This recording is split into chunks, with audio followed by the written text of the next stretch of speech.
Faire un examen de santé visuelle chez un reptile va nous permettre de déceler d'éventuels problèmes et ainsi poser des actions en conséquence pour régler la situation. Mon ami Clyde, le dragon barbu, va m'aider à faire la démonstration. Que vous soyez un animalerie, un éleveur, un refuge, un particulier qui désirait faire l'acquisition d'un nouvel animal ou encore qui voulait seulement faire un suivi de santé sur son animal, ben, ça va être quand même simple la procédure à suivre. Ce que je vais faire, moi en premier, c'est vérifier l'état de chair. Est-ce que mon animal est gras, est-il correct, ou est-ce qu'il est maigre? S'il est maigre, ben, peut-être qu'il a été sous-alimenté. Peut-être que l'animal n'avait pas les meilleures conditions de garde en captivité en fonction de son espèce. Peut-être qu'il est parasité. Peut-être qu'il y a une autre maladie interne que seul un vétérinaire pourrait diagnostiquer. Je vais aller vérifier sa coordination. Est-ce que mon animal, quand il marche, est-ce que sa démarche est fluide, est régulière? Est-ce que ça correspond au mouvement de son espèce? Est-ce que mon animal a des spasmes ou des troubles au niveau de la tête?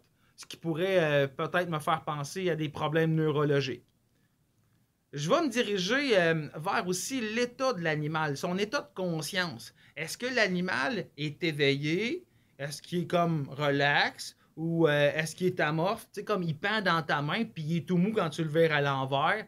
Ça, là, c'est comme c'est un mauvais achat. Ça va pas bien. Je vais aller un peu plus en détail vers la tête de mon animal. C'est par là que je vais commencer. Je vais vérifier les yeux. Est-ce que les yeux sont droits, sont symétriques, sont ouverts? Est-ce qu'il y en a un qui est fermé puis l'autre est ouvert? Ça pourrait peut-être indiquer la présence d'un corps étranger. Peut-être que c'est sa posture en ce moment qui est normale. Peut-être qu'il y aurait des sécrétions qui pourraient me faire penser à une infection oculaire qui pourrait être soignée chez un vétérinaire. Je vais aller vers les oreilles, s'assurer que les trous ne sont pas obstrués, qu'il n'y a pas de mues d'accumuler. Vers les narines, vérifier s'il y a des sécrétions de collées, s'il y a quelque chose qui coule de là. Ensuite, vers la bouche, voir est-ce qu'il y a des bosses, est-ce qu'il y a des anomalies, est-ce qu'il pourrait avoir là, une malformation, une partie qui n'est pas symétrique. On se dirige ensuite vers le corps de notre animal, puis on va observer les membres. 2 membres antérieurs, 2 membres postérieurs. Il est supposé avoir des orteils puis des doigts au bout de ça. Est-ce que chaque doigt possède sa griffe? Dans le cas de mon ami Clyde, je le sais qu'il en manque une à sa petite patte ici. Est-ce qu'il y a une action concrète à poser? Pas vraiment. Je vais continuer sur le dos de mon animal. Je vais voir la texture des écailles. Est-ce qu'il y a des déchirures, des lacérations, des anciennes plaies, des bosses, des pustules? Quelque chose qui semble anormal. Puis ça, tu le fais au niveau dorsal, tu le fais au niveau latéral, sur les 2 côtés de ton petit lézard, puis au niveau ventral. Puis tant qu'à être au niveau ventral, autant aller faire un examen visuel du cloaque, qui est juste ici, pour voir s'il y a des selles de collées. Fais en passant un petit examen olfactif. Si ça sent rien, c'est bon signe. S'il y a une odeur qui est très très forte, ben peut-être que ça pourrait être associé à une infection au niveau du système digestif. Encore une fois, c'est le vétérinaire qui va pouvoir vous aider dans ces cas-là.